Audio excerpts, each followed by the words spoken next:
Taurus, welcome to you. A welcome to your tarot reading for March, coming from the mountains of Java. And now traditionally I say, I hope you enjoy it. But there are two problems I have with saying that.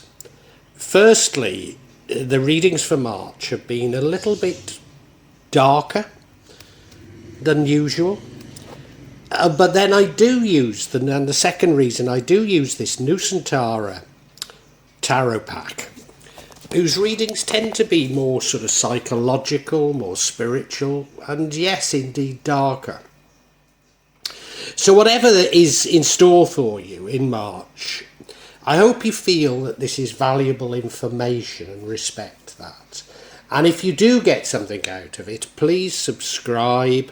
Please hit the like button and make a comment, because it helps me with these damn algorithms. But yeah, Taurus, I really hope you get something worthwhile from this reading. Now I'll be using probably two decks, but out of three decks. So the first deck is Tarot Nusantara. The second deck is the Steampunk deck. And the third deck is the Light Visions Tarot. Tarot Nusantara is actually a new one to me, which I love, whereas the Light Visions I've struggled with as a result of the rendering. Although I think I'll grow into it, I will keep using it and coming back to it. You can see on all of them I'm using quite a lot of salt, and that's to clear the energy and the spirits from them. Something that I do fairly regularly with my tarot. And I also, you'll see a number of Jimat there that I use just to bring a good energy to the tarot and to my reading. And I call on the spirits of the mountain to assist me in shuffling this pack, in selecting the right cards and interpret them for Taurus for March 2022. Taurus, there's great hope in this reading, I believe. You've certainly been through some hard times, and maybe you're going to go through them in March, but there's a great deal of hope in it. That central card, the Queen of Wands, she's rather a lovely queen, but she does tend to flit around. Maybe use people. I mean, she certainly engages other people and people follow her, but does she use them? We'll see. In the past, you've been putting up barriers and boundaries, self-imposed barriers and boundaries. They're probably as a result of some sort of bitter experience and you don't want to repeat it. But, yeah, it does prevent you from doing things. Now, your current energy is the one that I suppose alerts me the most, because it's the Five of Pentacles, the card of poverty, the card of being by yourself. It's often an internal view rather than an absolute poverty, if you see what I mean. Your future energy is that of the Hermit, you looking for answers within inside yourself. The energy impacting on the outcome is the King of Cups. This is someone very much in control of their intuition, control of their emotions. A very somebody that everybody loves, yeah. And the card that would prevent it is the World card, which suggests that a cycle is coming to an end. Now, given that it's placed there, it's only a possibility. So I think there's a possibility of a cycle coming to an end, you beginning a new cycle. But do you sort of go off in search of something else? Because of the final card is the Ace of Wands, as though you're doing something new, almost offsetting the end of this cycle to begin a mini cycle within it. I mean, I suppose it could be no, because the World card prevents it. No, Um, yeah, yeah, yeah. I mean, it looks a good spread. Let's put it that way, Taurus. But we need to get more into it for sure. Energy running through it, and will impact on all the other energies. Is this Queen of Wands? I mean, she's a very likable queen. I mean, people love her. People follow her. She's self-confident. She knows where she's going. She knows what she wants. She has the ability to inspire others. You know, people do follow her. She does tend to flit. She's very busy. Tends to flit from person to person. You look at her in a throne, on a throne. She's out in nature. That's interesting. She's holding a wand, but she's holding a sunflower. Now, I don't quite know what that means, but yeah, the sun is radiance, isn't it? So people can see the radiance within you. Black cat? Not sure. Not sure of the significance of that black cat. Yeah, the thing I would say about her is that, yes, she's able to engage and inspire people, and she flits from person to person. But you could accuse her of using people. I don't know if that's relevant at this moment or not. Past energy is the Nine of Wands. This is probably about you self-imposing barriers on yourself. Now, you've probably done this through bitter experience.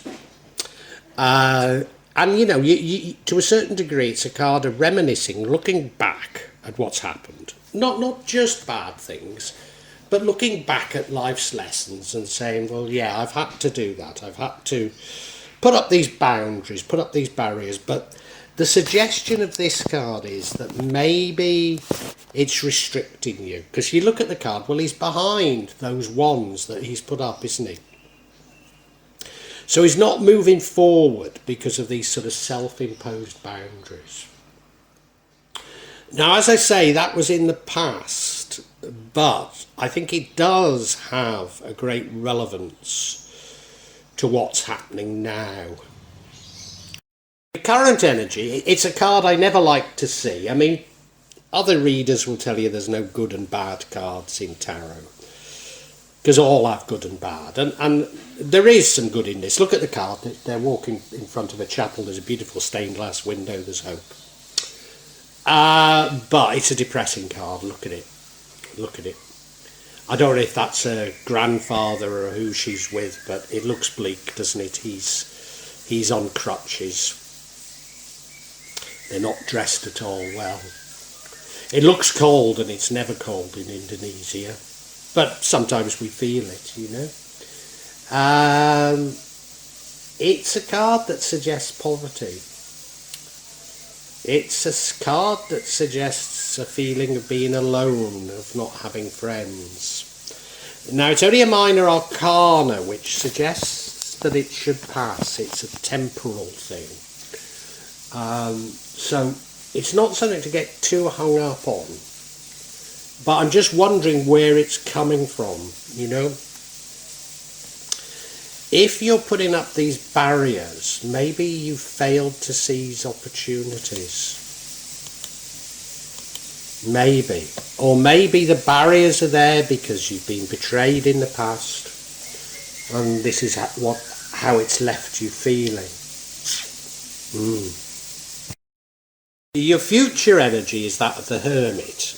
Now, this is you taking yourself away from others, going inside your mind, looking for answers.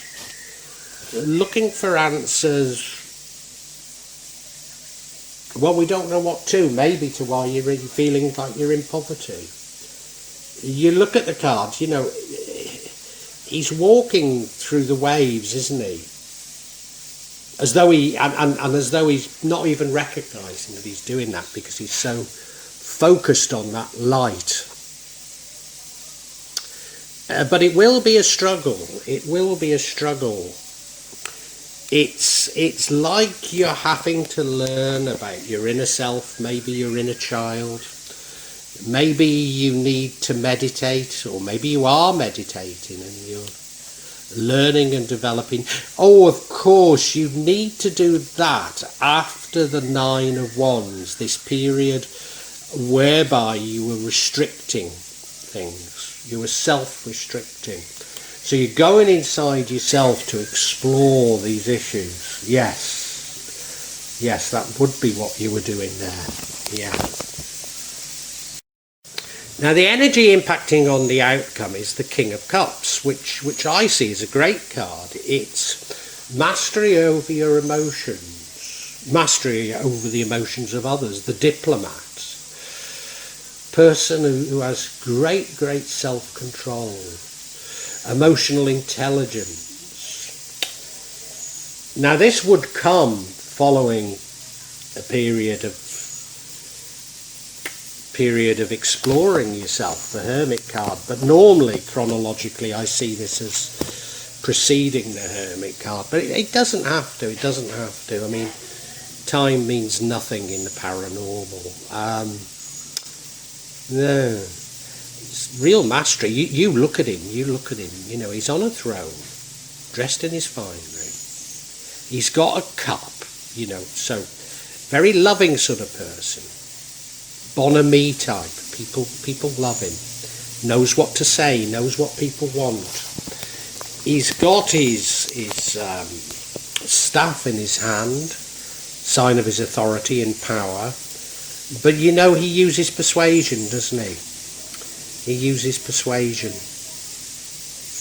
Why is the throne in the sea? Is it like King Canute, that he has mastery of himself, but he thinks he has mastery over the universe and he doesn't?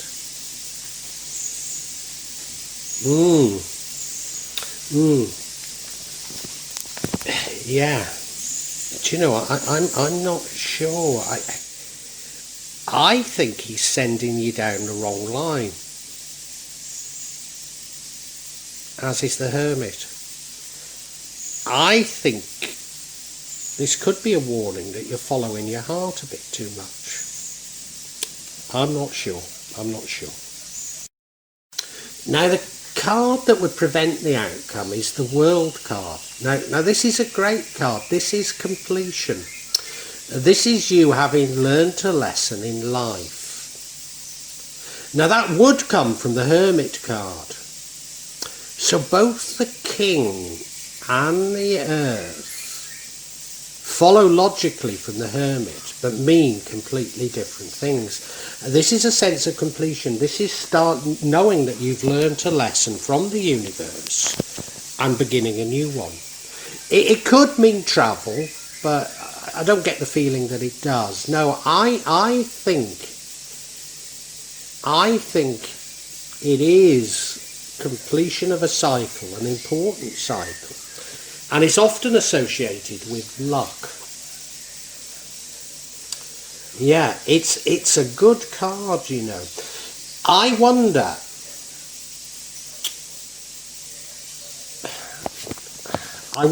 if this King of Cups, although he's a lovely king, don't get me wrong, he's a lovely king, he's in control of his emotions. But I wonder if you've been exploring your ego, exploring your shadow self in a Jungian side, a sense, and you know you've got mastery over your feelings and the feelings of others. And of course, look at him, this king. He's in the water. You see, he thinks he can control the universe, and he can't. Whereas the World card is your recognition of submission to the universe. So the final twist of the ego is the twist of submission. Whereas the King of Cups is believing that because you have control of your emotions and maybe control of the emotions of others, you have control of the universe. Gosh, I didn't think it was going to go off in this direction. Now the outcome is the Ace of Wands. Now this is a nice outcome, don't get me wrong. Particularly after these sort of early cards of restraint, of poverty. This is new beginnings, new opportunities, maybe even new ideas. Almost a seeking them out. And, you know, that would be a natural thing to come on from this King of Cups. That you sort of... Now, I said it wasn't an ending. It isn't. I said it was a minor beginning. I suppose a better way of seeing it is that it is not as an important a beginning as that's offered to you if you follow the World card. This is a new beginning. It's new inspiration. It's you, I think, recognising this power you have over your emotions and the emotions of others, and you're beginning to use it probably in good ways. Probably in good ways. So if you like me being a healer, and then recognising that, does the universe want you to intervene at all? Because if you're to really suppress your ego, then you have to submit. Have I taken this all far too far, and have I lost you? Let's get some clarity before I say any more, Taurus. Clarity I seek is on this Five of Pentacles, the poverty card. Why are you feeling that way? Well, the first card is the Eight of Swords, so I'm right. It's the Eight of Swords again. Oh no, sorry. Before it was the Nine of Wands, wasn't it? Eight of Swords. Ah, yeah. You're not seeing things, and so you're restricted because you're not seeing things. The next card of clarity is the Seven of Pentacles, long-term investments. So maybe things you've been doing for the long term haven't been paying off quickly enough. And then the final card is the Emperor. That's you in all your power. Gosh, we're going to have to look at each of these individually. The first card is the Eight of Swords, and yes, I thought we'd already had it because we'd had the Nine of Wands. It is self-imposed restrictions. It is self-imposed restrictions, but it's negative thoughts. So this poverty is probably not an objective evaluation of your situation. It's just a feeling that you have. I mean, you know, it does feel like you're on a journey of learning, something of a spiritual journey. And many of us get caught up in the idea that we need to renounce materialism. And in doing so, the ego is fed by our privations. And of course that's what happened to the Buddha, and he warns against it. And that's the feeling I'm getting from this card. And it's because you don't know. It's because you don't really understand things. You've got a victim mentality, yeah. Self-imposed restrictions, negative thoughts, imprisoned in your own thoughts. And that's why we have to have the Hermit card later on. Yeah. That's why we have to have the Hermit card later on. You look at her, you know, she's blindfolded, isn't she? She's blindfolded. So she hasn't got the information. That's why we need the Hermit. Gosh, Taurus, this is getting deep. And now we have the Seven of Pentacles. Now, given that this is a feeling of poverty, what this most likely is that you've been investing for the long term and it's not been paying off. So, I mean, it could be, for example, my YouTube channel. If you look at me writing the books that appear on this channel, it's over 4 years. of full-time work that's gone into it. And I'm yet to see even a cent from YouTube. And I mean, when I say full-time work, just recently, I mean, I've been working 70, 80 hours a week on it. You know, at first it was probably only 40, but recently, you know, I've been putting in the time.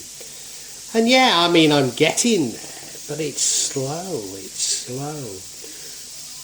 And you do get despondent. You do think it's never going to happen. And I think that's the feeling you've got. You've been investing for the future. You know you've been investing for the future.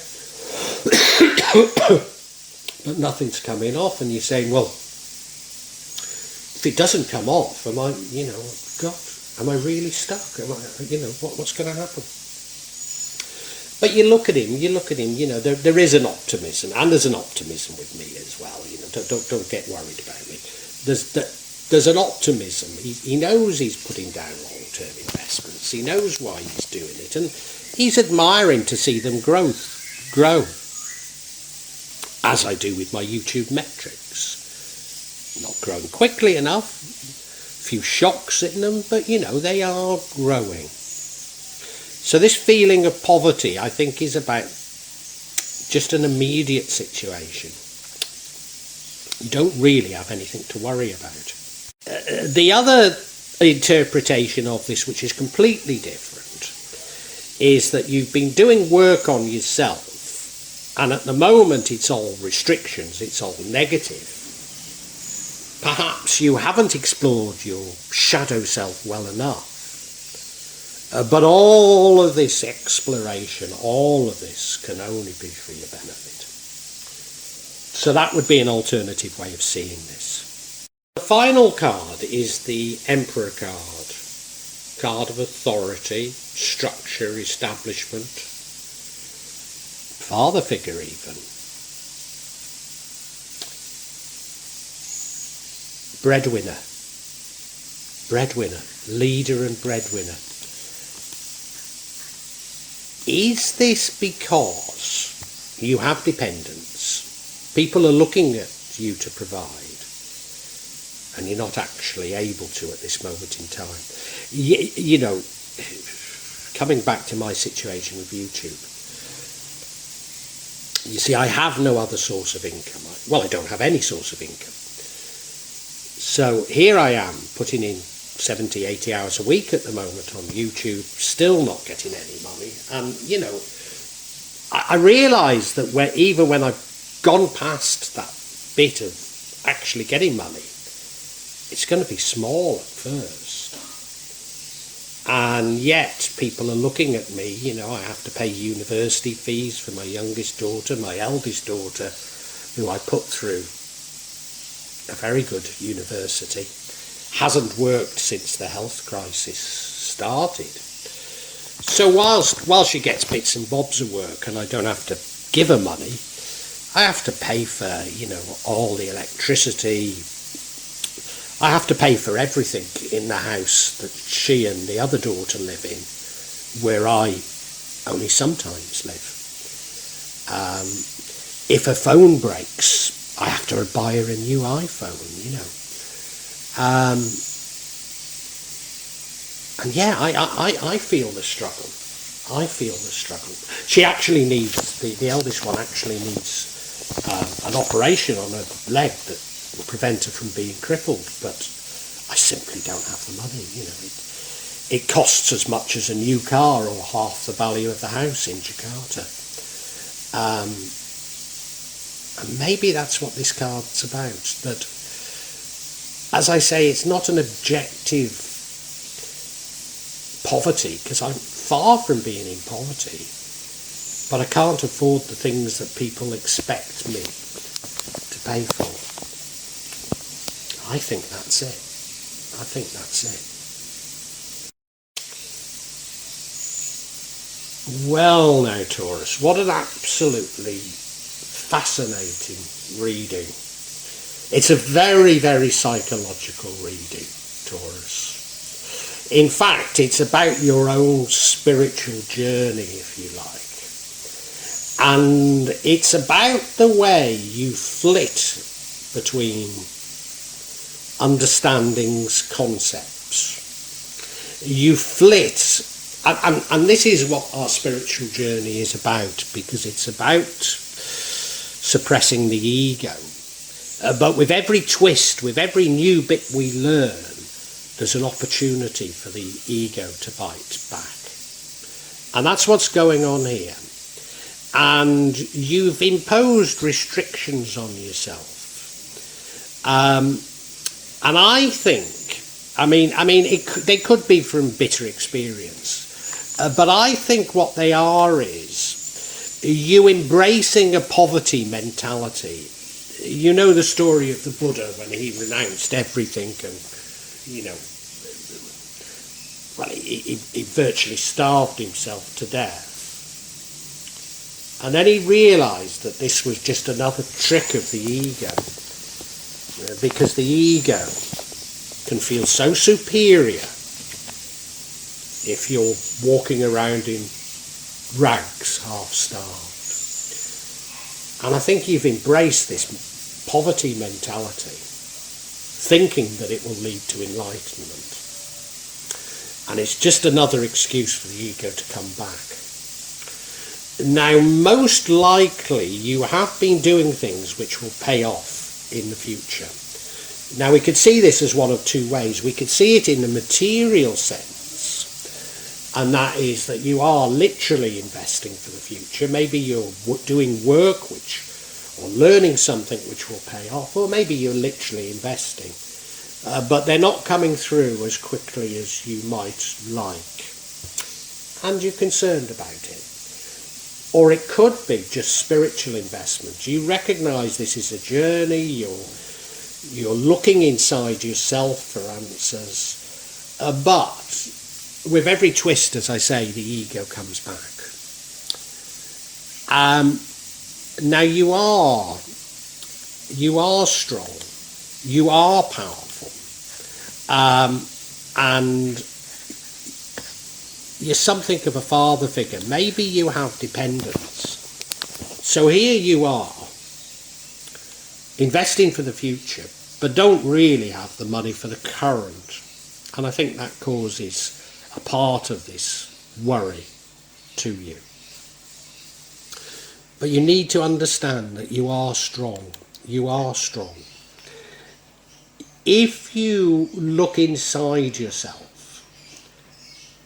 you should find answers. So this is meditation, probably. And this is where the flitting gets really important, this flitting between ideas, because there's two ways you could go now. One way is command of your emotions, understanding of the emotions of others. And the other way is submission to the universe. Now, if you choose the former, you will begin a new journey, and it will be a journey of enlightenment. I don't want to take that from it. But if you choose the latter, you're close to achieving something so very, very important in your development. Well, I do hope you've enjoyed Tarot from Java as an addition to my channel, The Magic of Java. Please take a look at the other videos that I have on this channel about magic from Java, and I hope that you will become a subscriber. Now, if you want to hear your next tarot reading, hit the button, and that will inform you of when I publish new readings. I'm certainly going to do a reading for every month, but maybe I will try them a bit more frequently, say a mid-month reading, and maybe also some special readings. But above all, thank you so much for listening to me. Thank you, and enjoy Java.